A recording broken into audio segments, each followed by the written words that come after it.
Okay, so welcome everyone to this session on increasing the representation of staff from ethnically diverse backgrounds at senior levels in your organisation. My name is Jenny Garrett, and I'm really delighted to host this event today. I want to say a big thank you on behalf of my social enterprise, Rocking Your Teens. Any donations that you made for this event will go towards increasing resilience, inspiring and raising aspirations of teenagers. We actually have an International Men's Day conference for 13 to 14-year-old boys happening on Monday. So your donations will go directly there if you did support us. I know that Tanya, my colleague, will type in the chat the URL, www.rockingyourteens.com, if you do wish to find out more about that social enterprise. But on to today. My name is Jenny Garrett. As I said, I'm an award-winning career coach, author, and leadership trainer.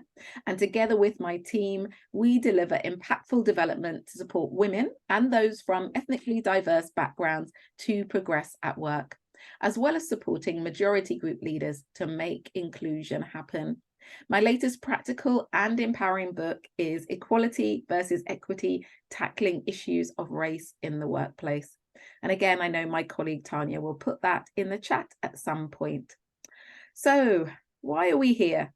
Well, according to the Colour of Power research that took place in 2020, 52 of the 1,099 most powerful roles in the UK are filled by non-white individuals. That equates to around 4.7% of the total number, compared to the fact that actually those of us from ethnically diverse backgrounds are at least 13% of the UK population. Now, that number will have marginally increased over the last couple of years, but it still doesn't represent the full population. There is still significant underrepresentation or underestimation of staff from ethnically diverse backgrounds at senior levels in many organisations. And you'll probably be familiar with the research that came from McKinsey, which said that organisations with gender and ethnic diversity at the top perform 35% better in terms of the bottom line than those that don't. And in fact, those that don't actually lag behind the competition. Now, we know that quiet quitting is on the rise. There's a cost of living crisis. There's an increase in customer voice. And so it's never been more important to harness the potential and the productivity of all of the talent in your organization. Creating a diverse and inclusive workplace is not just about ticking boxes. It's about creating equitable solutions and inclusive environments so that everyone can thrive. So today's session is all about really thinking about that. Thinking about how you can have diverse representation at all levels of your organization, and also how you can retain staff from diverse backgrounds as well. So what will we be doing? Well, my colleagues here, as you can see them all on here, really pleased to see them. They'll be showing how they've navigated their careers, spotted pitfalls, still remained positively visible, sought sponsors, and shown up and take control of their brand.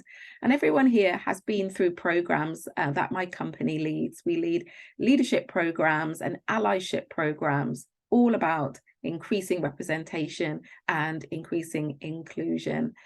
So do check out our website now or later, whichever works for you. And they will also be sharing some reflections on those leadership programs. You know, do they actually work? Is it worth companies investing in that type of program? So the format of the session will be that Samantha, Raj, Leo, Farida, Indrajit, and Akhil will all introduce themselves. I'll start off by asking them some questions, and then we're going to open it up for you to add your questions in the chat. But I would say keep your eye on the chat throughout. Feel free to add any thoughts, reflections, questions throughout, because my colleague here, Tanya, will be keeping an eye on the chat. Because I know sometimes if you wait till the end to ask your question, you sometimes forget it. But if you put it in the chat, we will definitely make sure we ask it. If you'd like to share on social media about this event, then please use the hashtag Diversify Senior Representation. And my colleague Tanya will be adding the links to everyone's LinkedIn in the chat as well, so you can connect with colleagues on this chat. If they say something that particularly resonates with you, or if you think, oh, I'd just like to follow them and see what they're getting up to, it's perfectly legal to do that on LinkedIn. So I'm going to start with a poll, because I love to do that, and because I want to know who's here and why you're here. So I want to know, are you interested in the topic because you want to know how to progress your career personally? You are a leader who wants to support colleagues to progress their career. You're creating your strategy and want to make sure that you have the right things in place. You want to make sure that you don't exclude or reinforce bias, or something else. Yeah, I'd just really love to know why you're here. So I'm going to open up that poll now. If for some reason you end up not being able to see the poll, because I think sometimes some devices it doesn't show up, you can just type in the chat why you're here and what you're hoping to get out of today's session.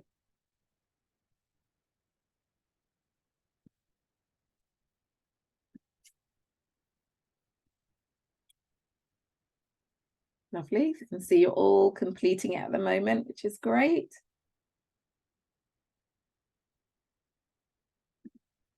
And people still coming into the room, which is wonderful as well.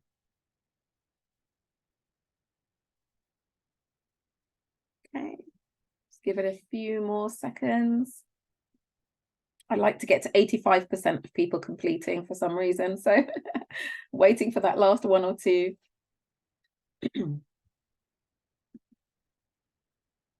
Okay.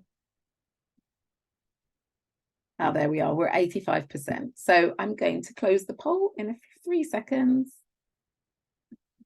Wonderful. Great. So hopefully you can see on the screen, 57% of you are here because you want to know how to progress personally. So you're thinking about your own career. You may be from an ethnically diverse background and you want to learn from others, which is wonderful. Next comes 48%. You're creating a strategy and you want to make sure that you have things right. You've really thought through what you need to develop all of the talent in your organization. And then 43%, so I'm guessing some of you answered more than one, because this is really adding up to much more than 100%, said you are a colleague who wants to support your colleagues to progress their career. And lastly, you want to make sure that you have things in place so that you don't exclude or reinforce bias. And there was a couple of you who didn't type in. You said other. Here we are. I can see someone said, I'm a coach and I'm trying to help colleagues develop into senior roles using the power of coaching. That makes absolute sense. So great. Thank you. Whatever reason you've come to this session today, thank you for being here. And we'll do our very best to make sure that you get what you need from this session. Yeah, really exciting to have you. And thank you all for attending, because it feels like it's been really well attended. So let's start with some introductions. And I'm going to ask you first, Samantha. Can you please introduce yourself? Yeah, thank you, Jenny. So afternoon, everyone, again, who's just joined. I'm Samantha Ming, and I am neurodiverse, and I work for the NHS, and I've been working in the NHS for the past 17 years. In my portfolio, I lead on inclusive career development, and I'm also an inclusion manager. I forgot that part there, senior neurodiverse. But yeah, and I also lead on our EDI, so equality, diversity, and inclusion, agile modules as well within the organisation, amongst other things. Wonderful, thank you. Raj. Hi everyone. So yes, I'm Raj Oza. I work for Centrica. Many of you probably may not have heard of Centrica, but you've probably heard of our residential arm, which is British Gas.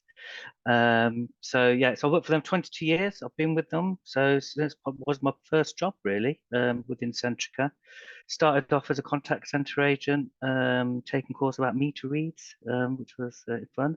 And then I've progressed through the organisation, and now I look after a team of technology specialists who build great solutions within our strategic platforms. So very proud of what I do there. And yeah, 22 years. I mean, from a personal point of view, I share some commonality with Indigit because I was born in Coventry. So born there, moved around the south of England, and then settled down in Leicester, where I've been now for 10, 12 years. So yeah, that's me. Fantastic. What a journey from call center to managing technologists. Really excellent. Thank you for sharing. Indigit.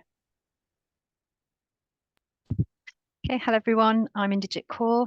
I've had quite an in-depth career, I think mainly in the public sector. So for the last 20 years, I've worked around various local authorities in the West Midlands. I'm currently at Coventry City Council. I started here in November 2018, delivering on economic development and regeneration projects. I think my main highlight was securing £14 million of capital funding for the City of Culture. I then became the Policy Development Manager for the migration team, and I've had that role since 2022.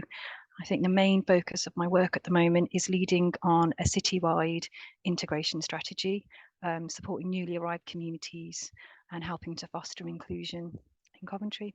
Thank you. Thank you so much. That's wonderful. Well done on securing all that money. Farida. Hi everyone, my name is Farida Ali. I now work at the FCA for the past 8 years, but I have been in the financial services industry for well over 30 years. Started off as a cashier, progressed to an area manager. So I have a wealth of experience within that industry, working as a manager and as a team leader. Wonderful, thank you. Akhil. Hi everyone, I'm Akhil. I work at the Francis Crick Institute, which is Europe's largest biomedical research centre in King's Cross. Working primarily as an operations lead, sitting across Cancer Research UK and the Francis Crick Institute. And I've been in sort of scientific charities for about 5 years, having left the dark world of investment banking behind me. No offense to any investment bankers here. Thank you. And definitely last, but definitely not least, Leo, please say a few words about yourself. Hello, everyone. Good morning. My name is Leo Andrew Almerol. I work in the NHS as a vascular access clinical nurse specialist for Imperial College Healthcare NHS Trust. And I began my nursing career in 2009 and immigrated from the Philippines in 2015. I was selected as one of the top 12 participants to do the NHS Brilliant Leaders program in October, and the program helped me unlock my hidden talents and encouraged me to always bring my best foot forward. I am now actively growing my network and harnessing the power within and with technology to improve patient safety, advance research, and raise the voice among leaders from diverse ethnicities. Wonderful, thank you. And it's just great to see such diverse talent in this room. You know, anyone who says we can't find talent, well, look at them, they're here and they're doing amazing things, already having fantastic careers and so much to share with us. So I'm going to get straight into the questions. And the first one is, how have you spotted and avoided pitfalls in your career? You know, or if you haven't, how have you built yourself back up again, actually? Because we've all had times when it's been challenging and we have to build ourselves back up.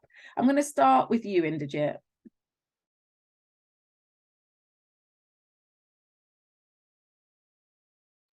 Sorry, I'm just trying to get my mute button there. I think I had to kind of, Jenny, if I just focus on one pitfall, because I think there's always different development areas within your career.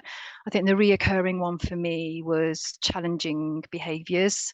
I'm not a confrontational person, and I think when I was around quite assertive people, I think I let that kind of get the better of me. And through the Ignite programme that was delivered by yourselves and the coaches, I had a sponsor, and I think I addressed that through the sponsor kind of focusing on the end goal, and then trying to focus on what I can control and what I can't control.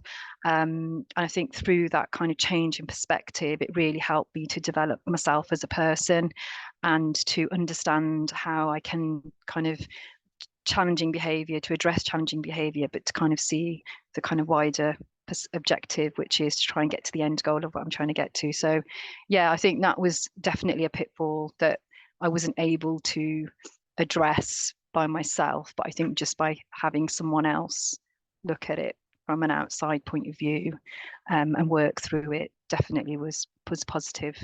Thank you. Yeah, that's really great to hear. And it's I think it would be a common problem. You know, lots of people can't find it difficult to manage conflict, but great that you've come up with some strategies. And we're going to talk more about, in case anyone's listening and thinking, what is a sponsor? I'm going to ask them that a little bit later, so we can elaborate on it. But thank you. Leo, the same question for you, the sort of pitfalls that you've spotted and avoided or had to come back from. In my case, it's a pitfall or a developing pitfall, which I recognize now that I get more recognition from because I've been recently been recognized for several awards.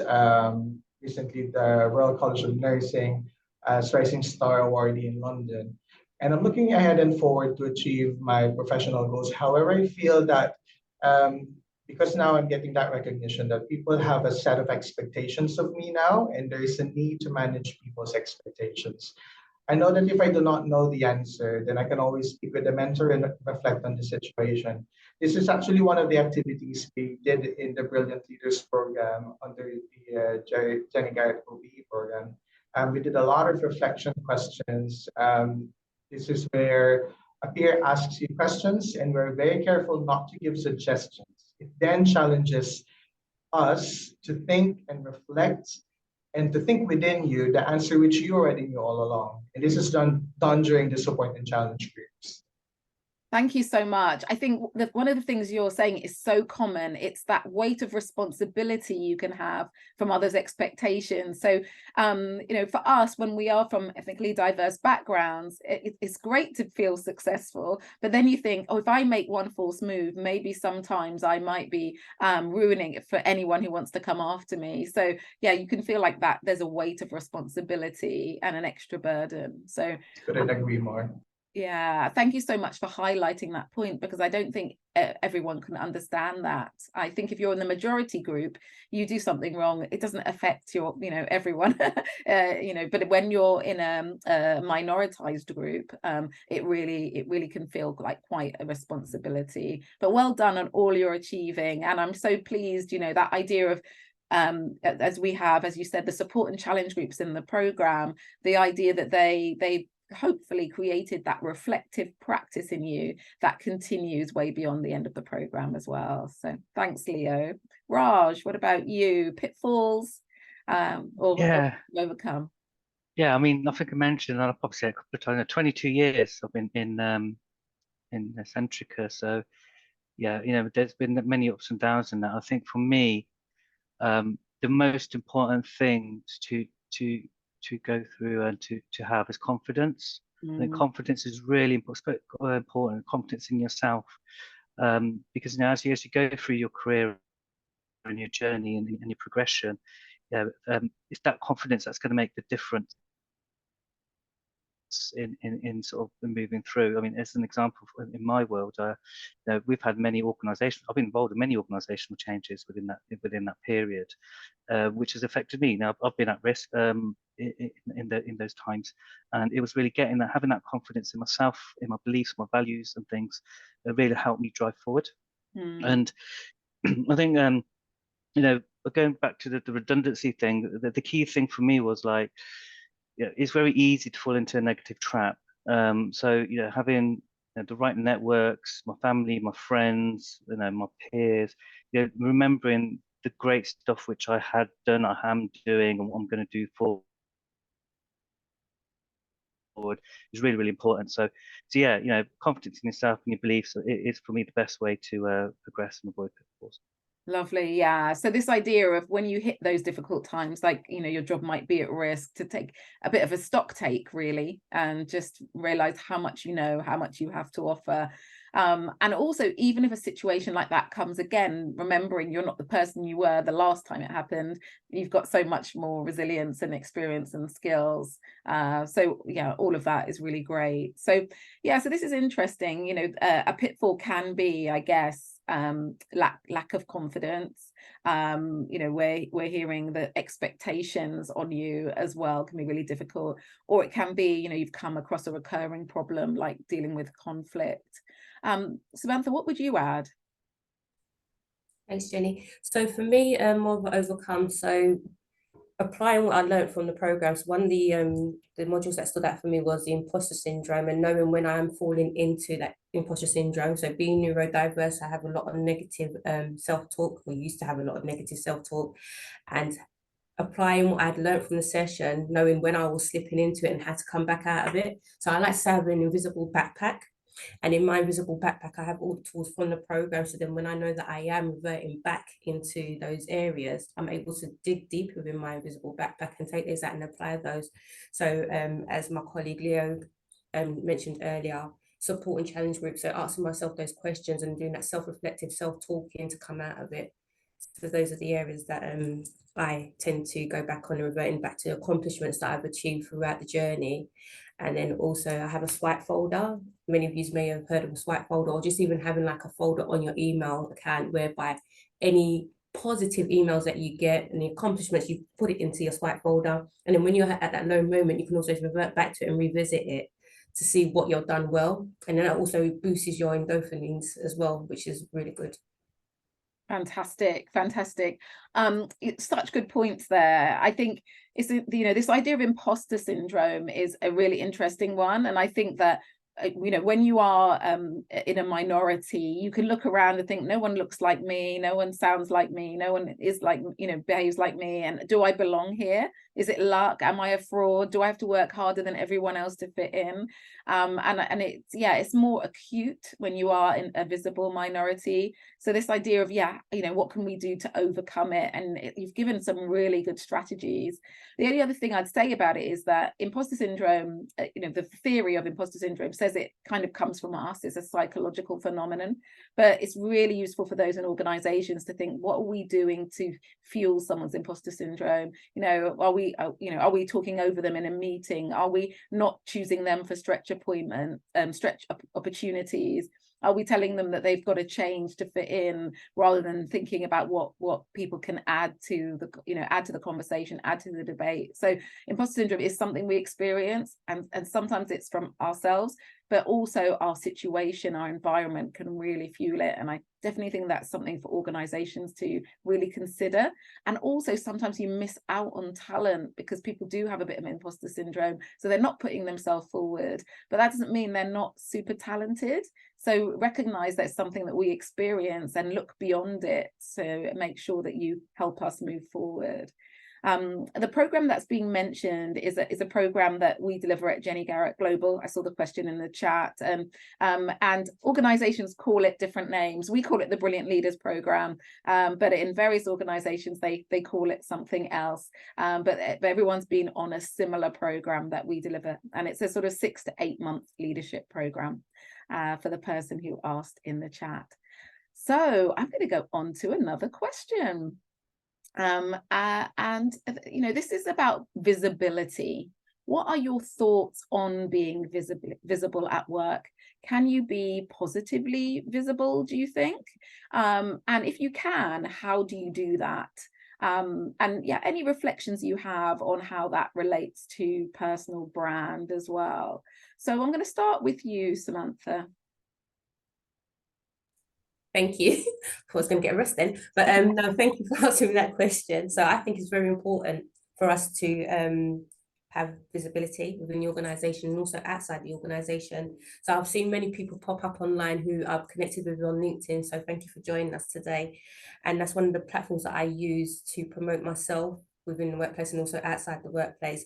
But it's also important for us to be our own cheerleaders. So self-promotion, a lot of people think that's negative, but underrepresented people from underrepresented groups, we need to self-promote because we need to be talking about what we're doing as self-accomplishments and stuff like that. Because if we don't talk about it, sometimes it goes under the radar.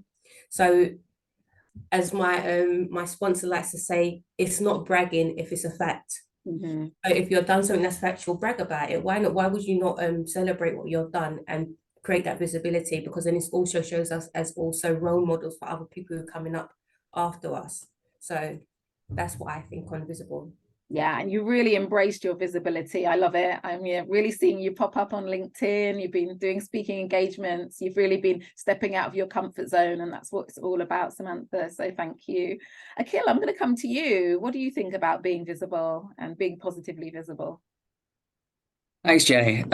So I think a big one for me is around the personal brand. You know, it's we're invited to introduce ourselves in meetings, conferences, everything all the time, and having that sort of 15-second sharp, snappy introduction to who you are, what you're passionate about is really important. And I think it's taking it away from the classic introduction of this is my name and this is my job title to, you know, what excites you, what makes you different in the workplace, and sort of using that as a really powerful statement to inspire yourself, inspire others is a great way to just get yourself out there and leave people with quite a unique impression of who you are as a person. Amazing. Yeah, it's so important, and something to embrace. Yeah, thank you. And Farida, what about yourself? Oh, I think we may have lost. Oh, I was going to say, you're really not being visible if I can't find you, Farida. Apologies, my internet, I don't know what's happening. It keeps asking me to reload. So apologies to always everyone. the way. Don't worry. Sorry. Everyone resonates with technology problems. It's all good. It's so annoying sometimes. Just on that question, I think visibility is key to this. But it really depends on how you are. If you're an introvert, you won't find this easy. So you need to think about creating an allyship, help you build a network, reach out to your key stakeholders. This will help build your brand by being visible and present. And I think when you are an introvert, it does take time. And I think allyship is quite important when you're trying to build that visibility and your brand. Thank you so much for sharing that. And I really like that angle, because there are many people who do find it hard to kind of put themselves forward and make themselves more visible. And I think what I'm hearing you say is actually get other people to help you. Don't try and do this on your own. There'll always be someone in your organization who's happy to introduce you to someone else, who'll be actually happy to fly your flag and say, oh, Farida is really great. And you don't have to do it all on your own. So it's not necessarily about changing yourself. Of course, we're all a work in progress. We're trying to develop, we're trying to grow, but we can find many ways to do the same thing. And doing it in a way that fits with who you are is really important. So yeah, that's such a great point, and thank you so much for bringing in the angle around being an introverted person. Raj, tell me what you think about this idea about being positively visible. Yeah, I mean, firstly, I'm loving it ain't bragging if it's fact. I absolutely love that. That's probably my takeout so far. But from visibility point, it's the virtualness. You know, we're all virtual now. We're on a virtual call here. We're using technology. So your visibility for when you're doing these types of sessions. So one of the things I'm learning is how to present myself better. So I do use my hands a little bit. I'm aware, but how we present ourselves within this. This is the frame that we have. This is what a lot of people. I mean, there's many people on this call today. This is the impression people are going to have of me and my brand and of our brand. So how we present ourselves in this virtual world, I think, is very important in terms of our visibility. Such a good point, isn't it? And I don't think people think about it enough.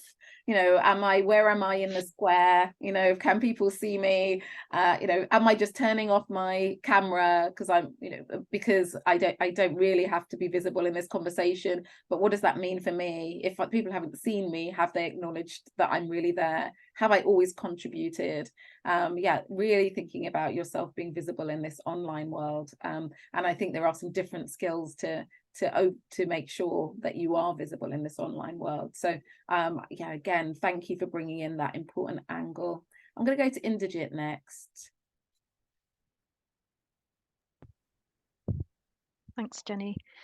I think I think the main point for me about visibility is not staying, trying not to stay in your comfort zone or getting stuck in your work and your team, which is quite kind of can be quite easy to do when you've got quite a busy schedule and busy work life.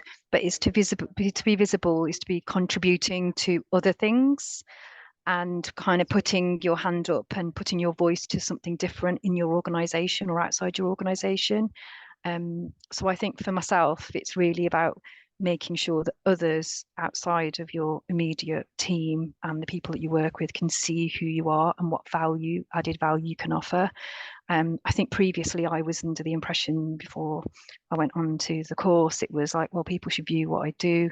I work hard, I'm doing all this, but actually it's not about kind of sitting there silently. It's about embracing what you're doing and letting other people know, and contributing to that and giving that visibility and that voice makes other people aware that you are an expert in what you do.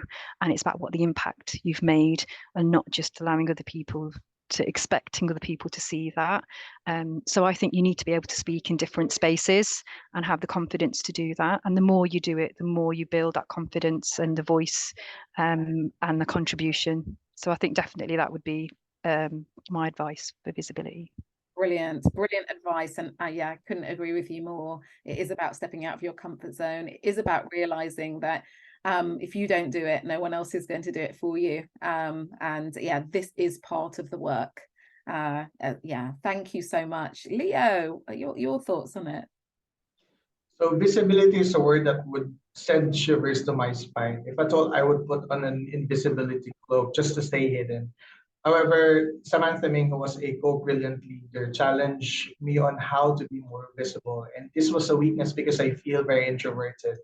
So an exercise that we did was to take the challenge of growing my network. And one way to do that was to set up either LinkedIn or go on X now, which was Twitter. And I find that it's a really positive experience to be linking with other professionals in the field and keeping in touch with the colleagues as well. So it was positive and comfortable, and that I make an impact.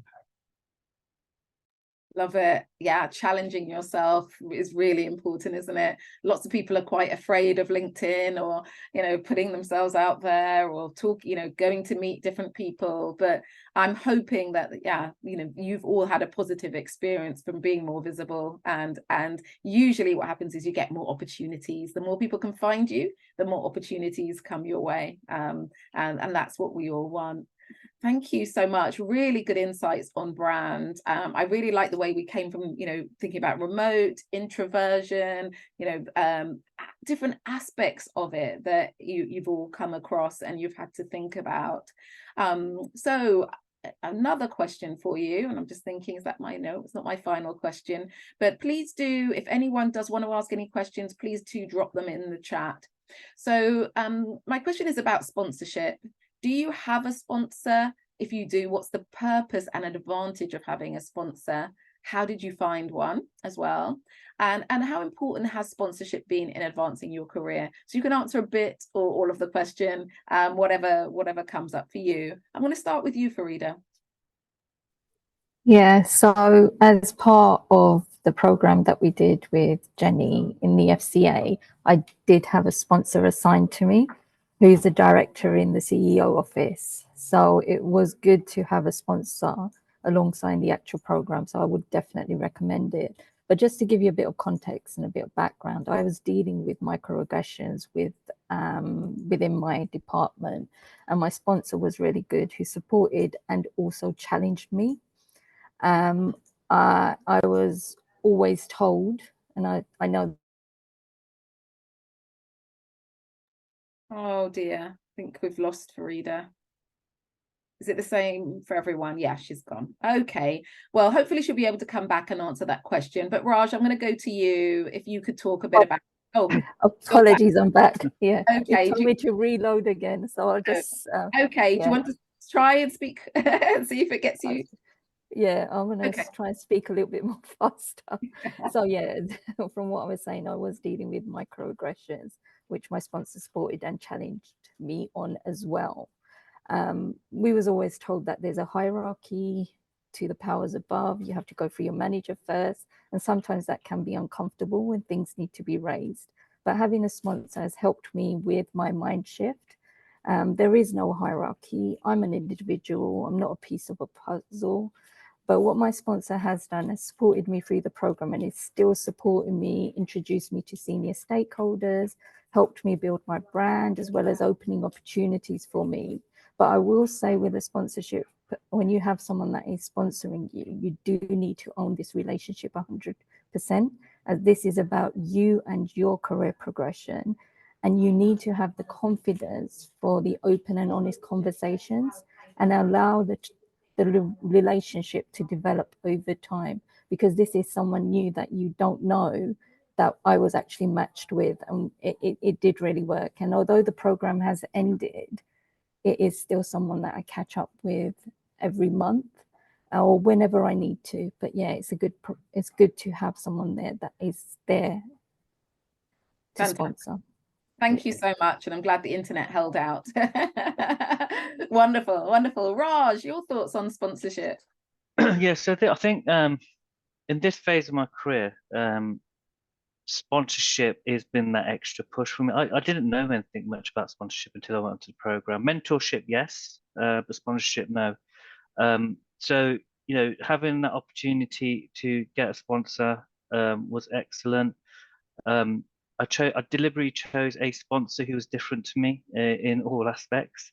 And I did that so, it helps my sponsor to understand me and my background, and the differences in there, and also the common stuff between us as well. We've built our conversations over the year. It's still the same sponsor that I have. And the big thing about having that sponsor is probably two things really. One is about opening the doors for me a little bit, and someone I can lean on, a confident.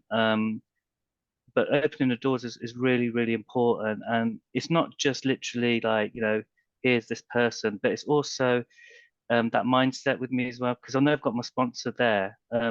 I will go and do things a bit more quicker in things I do. So in technology, obviously everyone talks about Gen AI, everyone's talking about it. It's in the news, there's big conferences. The relationship with my sponsors allowed me to go for that within the organization, trial things out in this space, which is only great for my career. So, my sponsors allowed me to do that.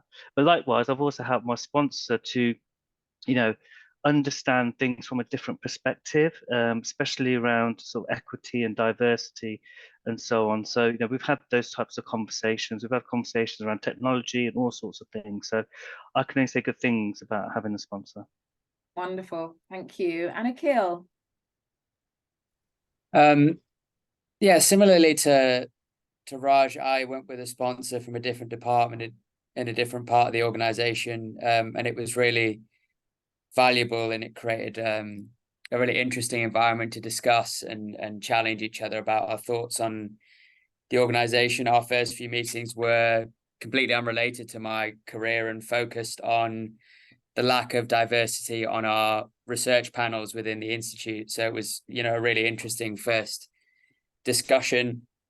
And in the recent months, I've transferred to a new sponsor, as mine had moved on to support someone else in the organization. But I think that the biggest thing with both relationships was considering what I wanted from it. It was partially a career, but partially just to connect with someone in a completely different part of the organization to learn from, and as Raj said as well, advocate for you in rooms you may not have access to.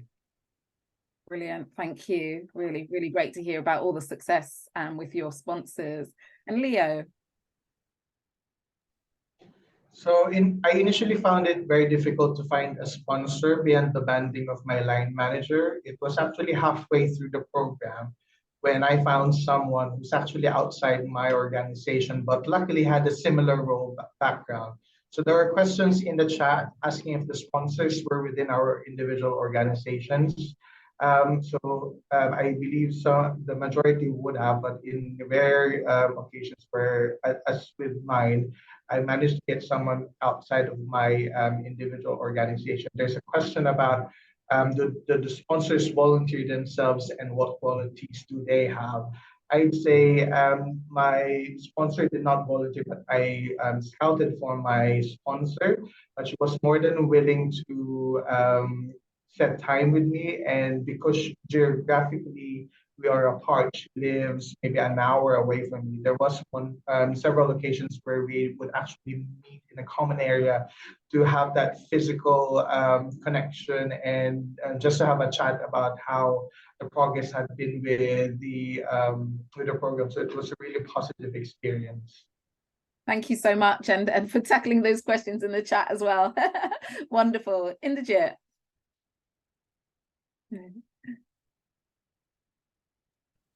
Yeah, thanks, Jenny. I think for myself, I was allocated a sponsor, and I quite like that element of the program, because I think I used to, in terms of, I didn't know what a sponsor was, but in terms of mentoring, I would look for someone that's like me, from an ethnic minority background and a female, or someone that, you know, I'd see in a seniorish position. So I think allocating a sponsor was good. I think if you're looking for a sponsor, definitely look for someone. Well, in my case, it was someone that had experience at coaching, and I'd done a lot of sponsorship before, so I kind of was very familiar with that type of environment, and I felt that was good.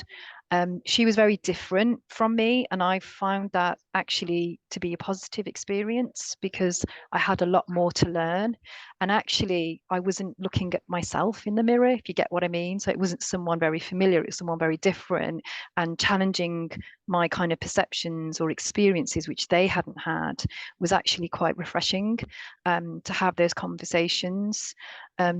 I think the sponsor relationship is something that you should really value, but take time to plan. So when I met my sponsor, I wanted to know that I had an agenda, I had an understanding of what I was going to talk to my sponsor about during those meetings.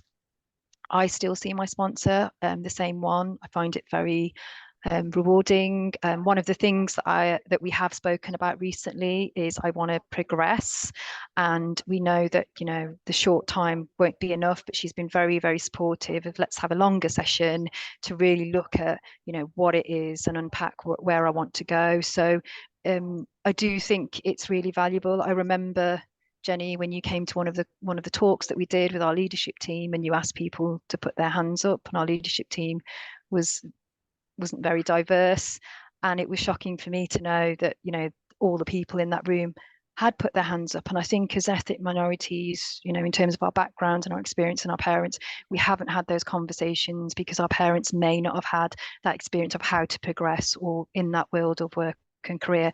So I think having those conversations with different people and understanding it's a good thing to have someone kind of advocating for you, you know, flying the flag for you when you're not there, and really helping you to navigate an environment like leadership where you haven't been. It's key, and I've found it probably the most valuable part of the program. Thanks. Really wonderful to hear.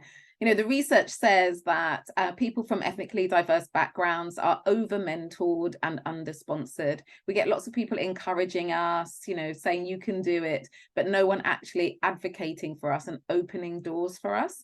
And that's what the sponsorship is. As part of the program, people on the program are matched with someone more senior than their line manager who will be that sponsor. There are a few programs that we've had, such as the program Leah was on, when there are a number of trusts that come together or a number of organizations that come together, and then we don't do that process. That process doesn't happen. And what we do is we ask the participant and their line manager to find a sponsor for them. So that's what I think Leah would have done in your situation. So it does vary, but, you know, the idea of a sponsor is someone more senior than your line manager who, you know, is wearing your t-shirt and in rooms that you're not in is advocating for you, opening doors, giving you opportunities. Samantha, I'd love to hear your perspective on sponsorship. Yeah, so for me, some may say I'm greedy because I have two sponsors. So I have one for my professional working environment and one for my personal. So my professional environment, I've had career conversations, many doors have been open for me. I've been totally stretched, which I appreciate. This afternoon I have a launch of a project that I've been working on, a big project. So yeah, I've had opportunities to engage with those sort of things. And then on a personal level, with regards to my personal sponsor, many may know who my personal sponsor is. I'm not going to name drop, but she looks like me.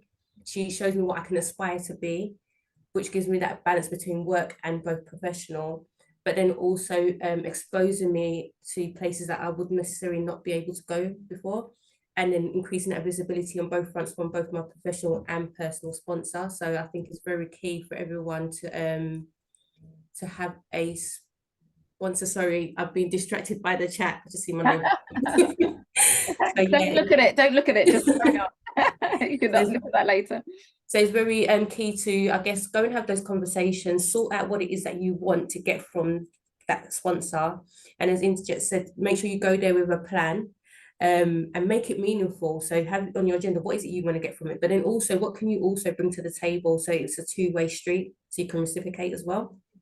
Fantastic. Great points. And yeah, it's lovely. There is no, you don't only have to have one sponsor. You can have as many as you like, as long as you can handle what comes from all of those conversations. So really lovely feedback coming through the chat as well. So there's a lot of questions about sponsorship, but there's a question which is about visibility, which I will go back to, which is a question about, I think it was a question asking, do you think you need to be the impact of being visible early in your career? So how has showing up and being visible in your early years of your career journey aided your career progression to where you are now? And I suppose there's an assumption that you have done it already, that you did it earlier than now, but I don't know if you have any reflections on that. And yeah, put a hand up or unmute if you do want to respond to that. Sorry, Jenny, I'll kind of start off. No is the answer to that. I wish I had all the tools and understanding that I did from Ignite, the program that was part of the Coventry City Council's program. I would have done it way earlier. I think the earlier that you can do it and the more you get, it's about building a skill. It's not just something that you know how to do, you have to develop it. No, I don't know if that's a female thing or an Asian thing about not promoting or marketing or feeling that you can't. And it's key, because if you don't make yourself visible, if you don't kind of show up and show that what you can do and make it known to other people, you're not going to get you're going to stay stuck where you are, basically, which is kind of what I did for a long time. And it did come to a point, if I hadn't have gone to Ignite, I would have just kind of gone on to another job and had this similar kind of reoccurring issue where I'm not progressing, don't understand why. So you have to promote, you have to be a brand, you have to sell yourself. If you can start that early on, it's better, because that trajectory for where you need to go will be quicker. If it's never too late. I don't think, even if you don't do it early on, that you start. I mean, I started late, but I'm not saying that it hasn't made a massive difference, because it has. So yeah, I'd say definitely try early on, but it's not too late to do it at any stage, really. And I think you should continue to do it throughout. It's not that you've done it and you got your promotion, I've got there now. You need to continue being your own brand and showing your expertise and how you can add value and develop. Absolutely. Thanks. Raj, I see you're unmuted. Did you want to speak, and then I'll go to Samantha, or you just? I'm just going to agree with everything Indrajit said right there. I think she just nailed it so I don't need to say anything now. Lovely. That's fine. Samantha? Yeah, thank you. So I was just going to say, so for me, I was quite visible earlier on in my career journey. So what I didn't share at the beginning, so I started 2005 as a volunteer, and I was in a lower junior role. But as the years progressed, I joined the staff network where I became a co-chair, and that's where the visibility started to grow for me. However, I didn't have the skills that I have now to remain visible. So it is good to have it on early on in your career, but then you need that kind of foundation, that solid foundation to keep continuing. So programs like this, which I'm sure will come on to the next question, helps to solidify it. Yeah. Wonderful. There's a question that someone asked, and I think it's probably for me to answer. They said, what's the equivalent of a sponsor for an ethnically diverse business owner? I would say it's a business owner who's doing, is doing next level to you. That's what it is. Someone who's doing much more than you've done, as doing what you would like to do in the future, who's willing to open doors for you and advocate for you. That's what it is. So, there might be a few levels up from where your own business is. It's not really a coach, because a coach is not an advocate. A coach helps you to come up with your own answers, but they're not sort of saying, come and have a seat at this table, come and meet this network, etc. So that's the difference. Hopefully that answers your question. So I'm going to go to our final question that we have. The time's gone so quickly. I could talk to you all day, and so much to offer. So the question is, why are talent programs for those from underrepresented groups at senior levels, to help them get to senior levels, so important? And what is one key light bulb moment or key takeaway that enhanced your career from attending the program with us at Jenny Garrett Global? And I'm going to start with you, Leo. I think I'll answer the second question. Was a key light bulb moment. I would say I wouldn't have realized the common themes such as imposter syndrome. It's being aware, and that awareness allows you to understand yourself and it helped me embrace my authenticity. And initially, I thought that I may need to hide this, but I feel that the more that I embrace this, the more I'm able to bring my culture and personal skill sets to good value at work. Fantastic. Really good. Really great to hear that. Akhil, what about yourself? I think for me, it was getting to know other senior staff from similar backgrounds and just that appreciation that wasn't alone. There's people, beyond sponsorship and mentors to advocate for you, to discuss things with. Having a regular support and challenge group was and still is a real help for just general discussions about workplace and non-workplace problems. So yeah, building that community that I didn't necessarily know existed was a real benefit. I'm so pleased to hear the community is continuing beyond the program. That's really good news. Farida, can you unmute? Or shall I go someone else? No. I'll go to you, Samantha. Yeah, so programs like this are very important because it helps to reprogram the way that we think about ourselves. It helps us to move away from the social constructs that society put upon us. And it also helps to unlock parts of you that you may not have realized that you have, that you're capable of, and your worth as well. So embracing the program is very key, but also implementing it. And then for me, it was me embracing my difference on this journey. So the fact that I am neurodiverse, embracing that, but then using it as part of my USP, so my unique selling point.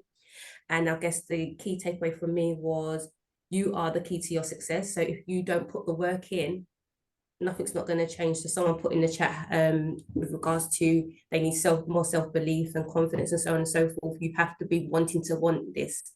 You have to be hungry for it in order to embrace it and move forward. So that's what I've done, and I apply every day what I've taken away from the program into my everyday living, whether it's work or home life. So yes. Lovely, lovely. Farida? Sorry, apologies again. I mean, I agree with what everyone else has said. I think one of the key things for me was one of the first modules was authenticity. And was I being authentic to myself? And there was a lot of self-reflection and challenges around that. And I think that's quite key as well, because sometimes we forget to self-reflect and look at where we want to do, what we want to do, where do we want to go. And sometimes you end up being part of a puzzle and you just kind of like just go with the flow. But it really made me self-reflect, good conversations with my sponsor around that, which has now given me the confidence to go for opportunities, and more importantly, having a voice, which is quite key as well, and look at things in a different way and challenge if it's not right. So it is an ongoing journey that I'm on, and I'm pleased I did actually join the program. But yeah, it is a continuing progression that I am going through. Fabulous. Thank you so much. Indrajit.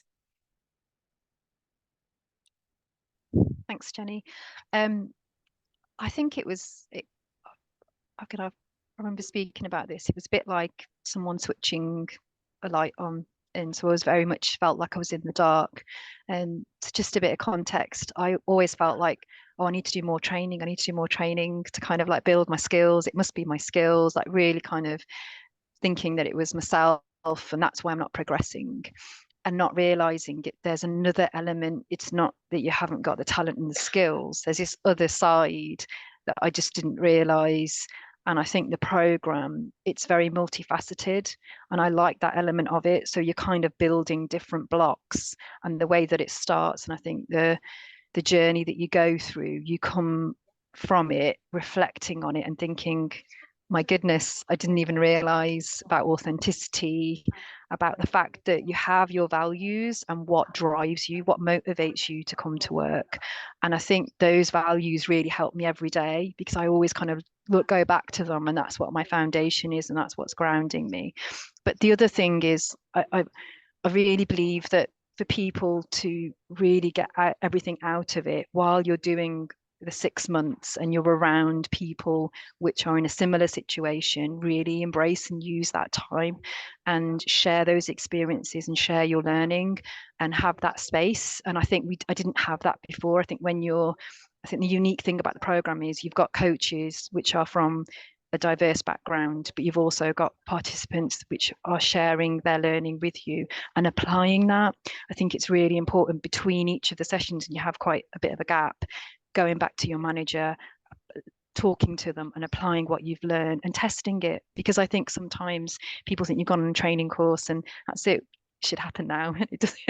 It's not quite like that. So I think it's managing expectations as well. So, but I feel like it, and I don't know how to say it because it's really hard to encompass in words, but it was for me a real turning point. I mean, I realized that actually I need to take authority, and it gave me permission, not that I didn't have it, but it gave me permission to have that authority. And I go now into different meetings and realize that my diverse perspective is really important, and I need to have a seat at that table because I'm representing communities in Coventry which are very diverse, and people being in those positions, leadership, making those decisions, need to have that kind of lived experience. So I'd say definitely motivated me, encouraged me to want to be a role model, but also how to bring myself to work and why it's important to be authentic.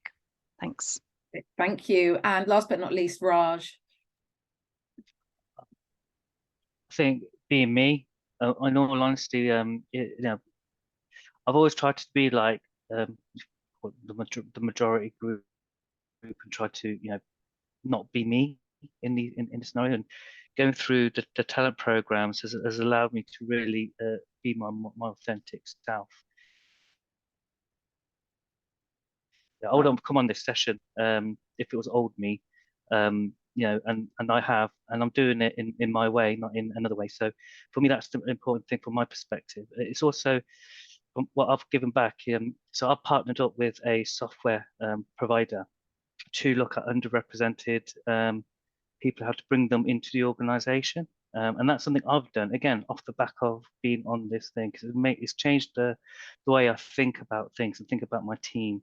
So I think it's really important. And just going back to that original question from the chat, you know, when Indigit talked about, you know, when she was young and early in her career, that this program or these programs give you that step up, gives you that level of equity in there. So the opportunity to start building and having the level set playing field. So for me, it's brilliant, and I'd advocate it all the time.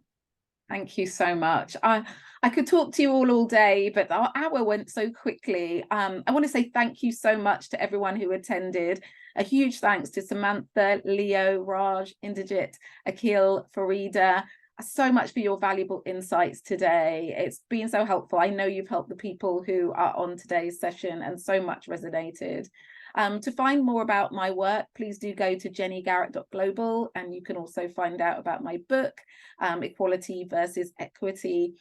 We have webinars basically almost every month.